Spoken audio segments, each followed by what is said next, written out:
अंग्रेजों ने एक कानून बनाया सन 1860 में इस देश में। उस कानून का नाम रखा इंडियन इनकम टैक्स एक्ट, आपकी आमदनी पर कर लेने का कानून।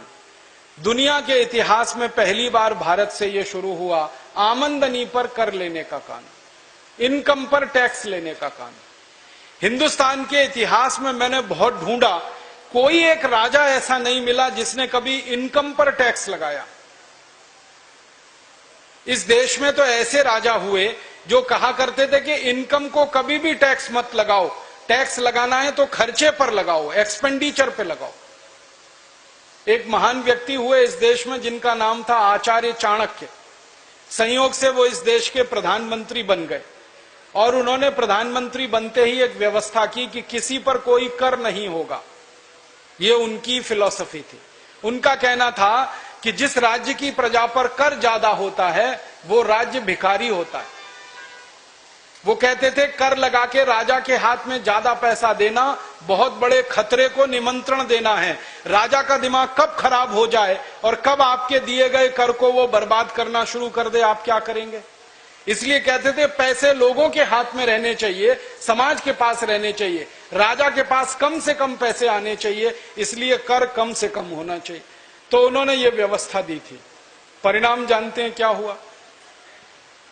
जितने साल चाणक्य इस देश के प्रधानमंत्री रहे, भारत दुनिया में सोने की चिड़िया जैसा देश था, क्योंकि लोग संपन्न थे, लोगों के पास संपत्ति थी, क्योंकि लोगों का पैसा सरकार के हाथ में नहीं जा रहा था। तो लोग संपन्न थे, लोगों के हाथ में संपत्ति थी, पैसा लोगों के पास था, समाज के पास था। चाणक्य के रास्ते पर जो जो राजा इस देश में चला, जैसे चंद्रगुप्त विक्रमादित्य, जैसे चंद्रगुप्त मौर्य, जैसे समुद्रगुप्त, जैसे हर्षवर्धन, ऐसे 20 राजा थे जिन्होंने चाणक्य की फिलॉसफी को अपनाया और उन्होंने कर नहीं लगाया, कोई टैक्स नहीं लगाया। परिणाम यह हुआ कि जिस जिस राजा ने टैक्स नहीं लिया, हर एक राजा के राज्य की प्रजा सुखी थी, संपन्न थी, धन था, संपत्ति था, ऐश्वर्य था और भारत दुनिया में सोने की चिड़िया कहलाता था। अंग्रेजों ने पहली बार इस देश में कानून बनाया और इनकम पर टैक्स लगाया और 1860 में यह कानून पारित हुआ और इस देश में लागू हुआ। जब यह कानून ब्रिटिश संसद ने पारित किया तो इस पर बहुत बहस हुई और उस बहस के सारे दस्तावेज ब्रिटिश पार्लियामेंट से मैंने निकाले और उनका जब अभ्यास किया तो चित्र कुछ और ही दिखाई दिया। अंग्रेजों ने यह कानून क्यों लगाया, क्या जरूरत थी इस कानून को लगाने की? पता यह चला कि 1860 से 3 साल पहले 1857 में क्रांति हुई थी इस देश में। उस क्रांति को हम आजादी का पहला संग्राम मानते हैं। अंग्रेज उसको सैनिक विद्रोह कहा करते थे, हम उसको आजादी का पहला संग्राम मानते थे। उस क्रांति में नाना साहब पेशवा, तात्या टोपे, झांसी रानी लक्ष्मीबाई, नाना फडणवीस, इन क्रांतिकारियों ने एक बड़ा समूह बनाया था, बहुत बड़ा संगठन तैयार किया और यह संगठन बनाने का काम 1856 से शुरू हुआ था। बिठूर नाम के गांव में कानपुर के पास पहली बैठक हुई थी और इस बैठक में 4 लोग शामिल हुए थे, नाना साहब पेशवा, तात्या टोपे, अजीमुल्ला और झांसी की रानी लक्ष्मीबाई। इन चारों ने मिलकर तय किया था कि अंग्रेजों के खिलाफ कोई बड़ी संग्राम की स्थिति बनानी चाहिए देश में। तो तय हो गया, संगठन के लिए गांव-गांव घूमना शुरू किया। 1 साल में संगठन इतना बड़ा हो गया कि उत्तर से दक्षिण, पूरब से पश्चिम 350 स्थानों पर समूह तैयार हो गए क्रांति के लिए और इन सब ने मिलकर एक तारीख तय की कि 31 मई 1857 को एक साथ पूरे देश में अंग्रेजों के खिलाफ बगावत की जाएगी और अंग्रेजों का शासन उखाड़ कर फेंक दिया जाएगा। जब यह तय हो गया और उसके लिए प्रयास शुरू हुआ, उसी समय एक दुर्घटना घटित हो गई। दुर्घटना क्या घटित हो गई? भारत देश में एक अमर शहीद हुए, उनका नाम था मंगल पांडे। अंग्रेजों ने उनको फांसी पर चढ़ा दिया। बैरकपुर की छावनी में उनको फांसी दे दी गई 8 अप्रैल 1857। मंगल पांडे ने किया क्या था? उनको एक दिन ये पता चला कि अंग्रेजों की सेना में काम करते हुए जो कारतूस इस्तेमाल किए जाते हैं उस पर गाय की चर्बी लगी होती है। उन्होंने इस बात को कंफर्म करने के लिए, पक्का करने के लिए एक अंग्रेज अधिकारी मेजर जनरल ह्यूसन के साथ संपर्क किया और पूछा कि क्या यह बात सच है कि कारतूस पर गाय की चर्बी लगी होती है। ह्यूसन ने कहा कि मैं कुछ नहीं कह सकता, ये सच भी हो सकता है, नहीं भी हो सकता है। मंगल पांडे को गुस्सा आ गया। उन्होंने कहा ये क्या बात है, सच भी हो सकता है, नहीं भी हो सकता, एक जवाब दीजिए, या तो ये सच है या तो ये झूठ है। ह्यूसन ने जवाब नहीं दिया। मंगल पांडे ने अपनी गोली से ह्यूसन को ढेर कर दिया, मार डाला। फिर ह्यूसन जैसा एक दूसरा अधिकारी था, उसने मंगल पांडे को पकड़ने की कोशिश की। दूसरी गोली मंगल पांडे ने उनको उतार दी। बंदूक में 2 ही गोली आती थी, दोनों उन्होंने उतार दी। 2 गोली और भरने के लिए जब तक कोशिश कर रहे थे, तब तक कुछ अंग्रेजों ने उनको पकड़ लिया। पकड़कर उनके ऊपर मुकदमा चला। 10 दिन के अंदर उनको फांसी की सजा सुनाई गई। मुकदमा 29 मार्च से शुरू हुआ था, 8 अप्रैल को उनको फांसी दे दी गई। जिस बैरकपुर की छावनी में मंगल पांडे को फांसी हुई, उस बैरकपुर की छावनी के 1100 भारतीय सैनिकों ने अंग्रेजों के खिलाफ बगावत शुरू कर दी। उन्होंने नौकरी छोड़ दी, अपनी वर्दियां उतार दी, टोप उतार दिए, और बैरकपुर से थोड़े दूरी पर गंगा नदी बहती है। गंगा नदी में जाकर उन्होंने हाथ में गंगा जल उठाया और कसम खाई कि जिन अंग्रेजों ने मंगल पांडे को फांसी दी है, उन अंग्रेजों को अब हम भारत से निकाल कर ही दम लेंगे। फिर ये 1100 सैनिक गांव गांव फैल गए, 5-5, 7-7 के समूह बना दिए। गांव गांव में इन्होंने प्रचार शुरू कर दिया और अंग्रेज कैसे गाय पर अत्याचार कर रहे हैं वो कहानी घर घर सुनाना शुरू कर दिया। अंग्रेजों ने उस जमाने में कुछ कत्ल खाने खोले हुए थे, जहां हजारों गायों का कत्ल होता था। उनका मांस अंग्रेज खाया करते थे और हिंदुओं को चिढ़ाया करते थे। ये बात फैलती गई, गाय हमारे लिए पूजनीय है, गाय हमारे लिए पवित्र है, हम उसका कत्ल होते देख नहीं सकते, कोई भी सामान्य भारतवासी नहीं देख सकता। तो भारतवासियों का खून उबलने लगा और धीरे धीरे क्रांति के लिए माहौल बनने लगा। ये माहौल एक दिन फट गया। 10 मई 1857 को मेरठ में कई क्रांतिकारियों ने अंग्रेजों को घर में जिंदा जला दिया और वहां से चिंगारी भड़क गई। 10 मई को मेरठ में अंग्रेज जले, 11 मई को दिल्ली में जलाए गए, फिर 12 मई को बरेली में, शाहजहांपुर में, फिर सहारनपुर में, फिर रुड़की में, फिर हरिद्वार में, अलीगढ़ में, इटावा में, मेरठ में, उसके बाद एटा में, पूरा 350 नगरों का काफिला, जहां अंग्रेजों के घर धू धू करके जल गए। बहुत सारे अंग्रेज जलकर मर गए। जो अंग्रेज भागने की कोशिश कर रहे थे, उनको भारतवासियों ने गले से काट दिया, हंसियों से काट दिया, गड़ासों से काट दिया।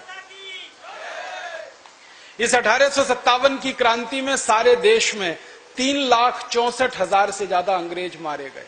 4 महीने में, सिर्फ मई का महीना, जून का महीना, जुलाई का महीना, अगस्त का महीना। 1 सितंबर 1857 को सारा देश अंग्रेजों की गुलामी से आजाद हो गया। कहीं भी देश में यूनियन जैक नहीं था, हर जगह पर भारत देश का झंडा था। हर एक रियासत इस देश की आजाद हो गई। इस पूरी लड़ाई में 4.5 से 5 करोड़ भारतवासियों ने भाग लिया अंग्रेजों के खिलाफ। कितनी बड़ी लड़ाई थी, आप अंदाजा लगाइए कि 4.5 करोड़ भारतवासी अगर हंसिए से भी लड़ रहे हों, तलवारों से भी लड़ रहे हों, तो 4.5 करोड़ हंसिए बनाने के लिए लोहा लगा होगा। उस लोहे को लगाने के लिए हजारों मीट्रिक टन कच्चा लोहा लगा होगा। उस कच्चे लोहे को गलाने के लिए हजारों भट्टियां बनी होंगी। उन भट्टियों में लोहा गलाने का काम किसी ने तो किया होगा। और मैंने जब इतिहास ढूंढा तो पता चला कि हजारों टन कच्चे लोहे से हंसिया बनाना, कच्चे लोहे से तलवार बनाना, बंदूकें बनाना, नाल बनाना, ये जिन लोगों ने किया, उनको हम इस देश में बंजारा जाति के लोग कहते हैं, जो गांव-गांव, गली-गली अपना एक छोटा सा आशियाना बनाकर रहते हैं, जो अपना पक्का घर कभी नहीं बनाते, किसी भी शहर के गांव के बाहर बस जाते हैं। उनकी एक छोटी सी बैलगाड़ी होती है, उसी में उनकी पूरी जिंदगी ढोती है। वो कहीं भी बैलगाड़ी खड़ी होती है, वहीं गांव बस जाता है। थोड़े दिन वो रहते हैं, फिर दूसरे गांव में चले जाते हैं। एक बार ये बंजारा जाति के लोगों से मैंने पूछा, आप अपना घर बना के पक्का क्यों नहीं रहते? तो उन्होंने जवाब दिया मुझे। उन्होंने कहा, हमारे राजा ने जब अपनी जिंदगी में कभी अपना घर नहीं बनाया, तो हम कैसे बना सकते? तो मैंने आपसे उनसे पूछा, आपका राजा कौन था? उन्होंने कहा, महाराजा राणा प्रताप हमारे राजा थे, जिन्होंने जिंदगी भर अपने लिए घर नहीं बनाया। हम कैसे बना सकते हैं? हम उन्हीं के वंशज हैं और हम तब तक अपनी जिंदगी ऐसे ही बिताएंगे जब तक हमारे राजा के प्राण वापस हम में किसी में नहीं आते, पुनर्जन्म नहीं होता। तो ऐसे बंजारा जाति के लोग करोड़ों टन उन्होंने लोहा गलाया, हसिया बना के दिया, तलवार बना के दी, बंदूकें बना के दी। फिर मन में प्रश्न आता है कि कच्चा लोहा लाने के लिए पैसे लगे होंगे, वो पैसे कहां से आए? किसी ने पैसे दिए होंगे।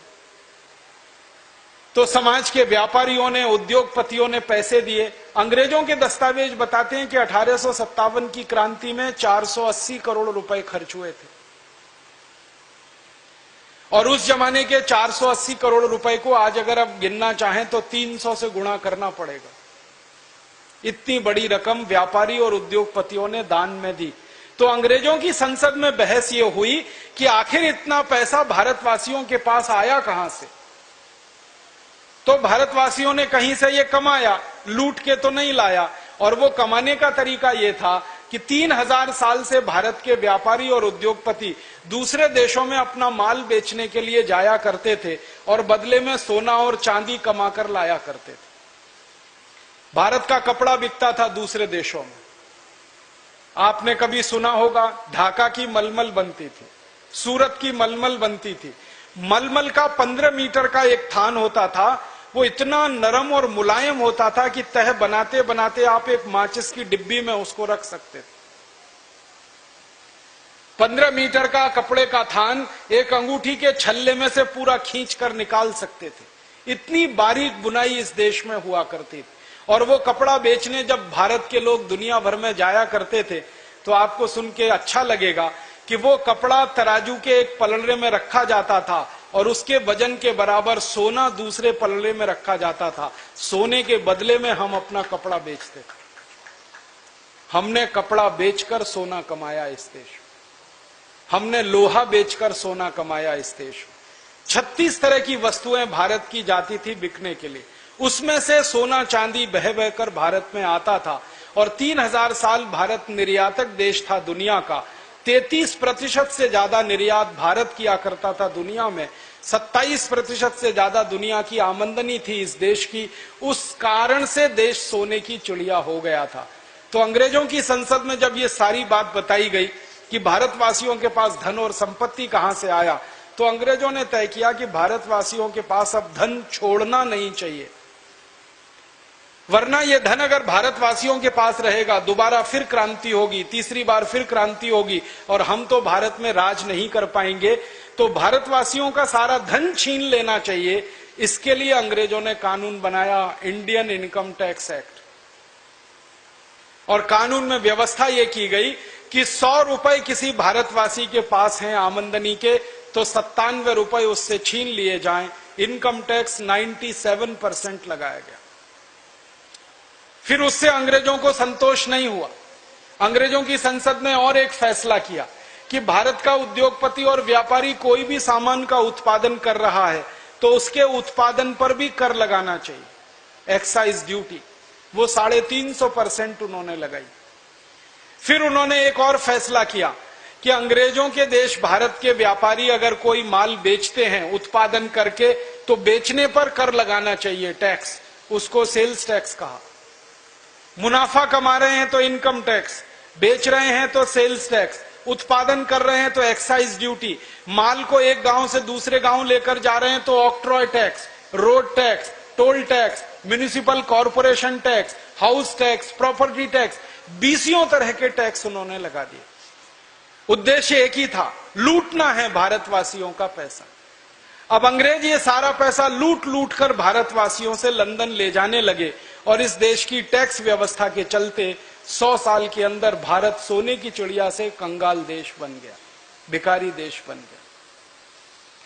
मुझे अफसोस और दुख इस बात का है कि गोरे अंग्रेज जब इस देश पर टैक्स लगाकर माल लूटते थे, पैसा लेते थे, लंदन लेके जाते थे और लंदन में जमा करते थे, तो लंदन अमीर होता गया, भारत गरीब होता गया। इंग्लैंड अमीर होता गया, भारत गरीब होता गया। तो भारत के क्रांतिकारियों ने सपना देखा एक दिन अंग्रेज चले जाएंगे तो अंग्रेजों का टैक्स कानून भी चला जाएगा, भारत के लोगों की लूट भी बंद हो जाएगी, भारत फिर से समृद्धशाली और संपत्तिवान देश हो जाएगा। लेकिन 15 अगस्त 1947 को गोरे अंग्रेजों के चले जाने के बाद काले अंग्रेजों के हाथ में इस देश की सत्ता आई। टैक्स के कानून वही के वही इस देश में लगाए गए, एक भी टैक्स काले भारतवासियों ने हटाया नहीं। अंग्रेज लूट रहे थे इस देश को और लंदन ले जा रहे थे टैक्स का पैसा। अब इन काले अंग्रेजों ने 62 साल इस देश को लूटना शुरू किया और पैसा ले जाकर स्विट्जरलैंड में जमा करना शुरू किया। लूट की तो दोनों ही व्यवस्थाएं इस देश में चल रही। कैसे कहें कि देश आजाद हो गया? अंग्रेज लूटते थे एक साल में 70,000 करोड़। ये अंग्रेजों की संसद के आंकड़े हैं। एक साल में टैक्स लगाकर, income tax, central excise duty, sales tax, octroi tax, toll tax, road tax, municipal corporation का टैक्स, 23 तरह के टैक्स अंग्रेजों ने लगाए थे। एक साल में 70,000 करोड़ लूट कर ले जाते थे लंदन।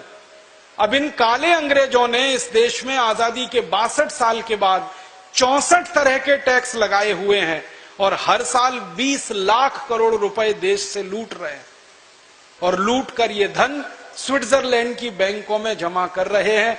नेताओं के घर भर रहे हैं, हमारे घर खाली हो रहे हैं। ऐसी लूट की व्यवस्था जिस देश में चल रही है उसमें हम कहते हैं लोकतंत्र है। ये लोकतंत्र है कि लूट तंत्र है? इस देश के नेताओं को मैं पूछता हूं कि आप 64 तरह के टैक्स क्यों लगाते हैं इस देश के ऊपर? अंग्रेज 23 लगाते थे, आपने 64 टैक्स लगा दिए। करना तो यह चाहिए था कि अंग्रेजों के सारे टैक्स खत्म हो जाने चाहिए थे। तो काले अंग्रेज मुझे जवाब देते हैं कि देश का विकास करना है ना, उसके लिए पैसे चाहिए। तो फिर इन काले अंग्रेजों से पूछता हूं 62 साल में कितना विकास हो गया है देश का, जरा बताइए। आजादी के 62 साल में क्या विकास हुआ है?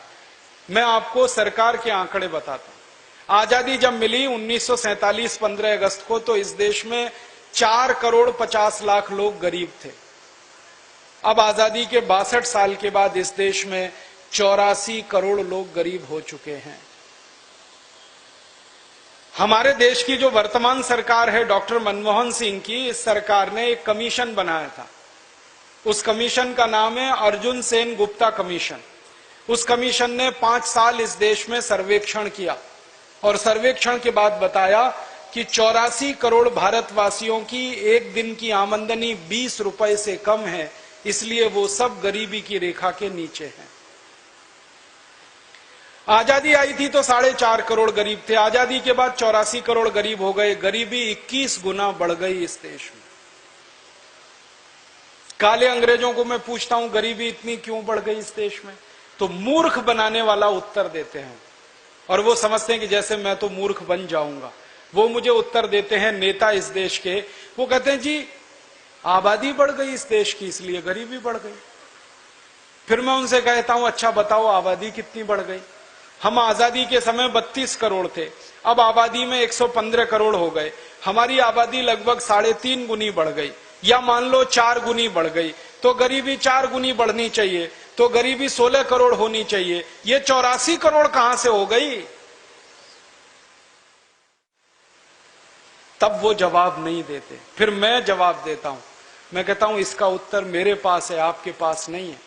आजादी के 62 साल में इस देश के लोगों की लूट 21 गुना बढ़ गई, इसलिए गरीबी 21 गुना बढ़ गई इस देश। कितनी लूट हो रही है इस देश की। हमारे देश में एक प्रधानमंत्री हुए, उनका नाम था राजीव गांधी। उन्होंने 1984 में संसद भवन में ये बताया कि जब 1 रुपया मैं किसी गरीब आदमी के विकास के लिए दिल्ली से भेजता हूं तो उस गरीब आदमी के पास सिर्फ 15 पैसा पहुंचता है। ये 1984 में कहा। अब 2009 आ गया, भ्रष्टाचार बढ़ा है, कम नहीं हुआ है। अब दिल्ली से 1 रुपया जब चलता है गरीब आदमी के लिए तो शायद गरीब आदमी तक 10 पैसा भी नहीं पहुंचता है। लूट का 90 पैसा नेताओं की जेब में और अधिकारियों की जेब में चला जाता है। ये मैंने नहीं कहा, राजीव गांधी ने कहा। और राजीव गांधी के कहे हुए को कोई प्रधानमंत्री माई का लाल अभी तक झुठला नहीं सका। एक भी प्रधानमंत्री में हिम्मत नहीं हुई जो कहे कि राजीव गांधी ने गलत कहा। सब प्रधानमंत्री स्वीकार करते हैं लूट होती है। अब जरा अंदाजा लगाइए कि 1 रुपए में 90 पैसे की लूट अगर इस देश में हो रही है तो आपके दिए गए टैक्स के पैसे के 90% की लूट हो रही है। यह सीधा सा मतलब है। और हम टैक्स का कितना पैसा देते हैं? केंद्र सरकार को एक साल में 6.25 लाख करोड़ देते हैं, 31 राज्य सरकारों को कुल मिलाकर 12 लाख करोड़ देते हैं, म्युनिसिपल कॉरपोरेशन को मिलाकर, राज्य सरकार को मिलाकर, केंद्र सरकार को मिलाकर 20 लाख करोड़ का टैक्स देते हैं। केंद्र सरकार अलग योजना बनाती है गरीबी दूर करने की, राज्य सरकार अलग योजना बनाती है गरीबी दूर करने की, जिला सरकारें अलग योजना बनाती हैं गरीबी दूर करने की, और ये गरीबी ही दूर नहीं होती इस देश में। मैंने तो जब अभ्यास किया तो पता चला गरीबी तो नेताओं की दूर हो रही है और अधिकारियों की दूर हो रही है, आम आदमी की नहीं। नेता और अधिकारी जो लूट रहे हैं वो अपनी गरीबी दूर कर रहे हैं।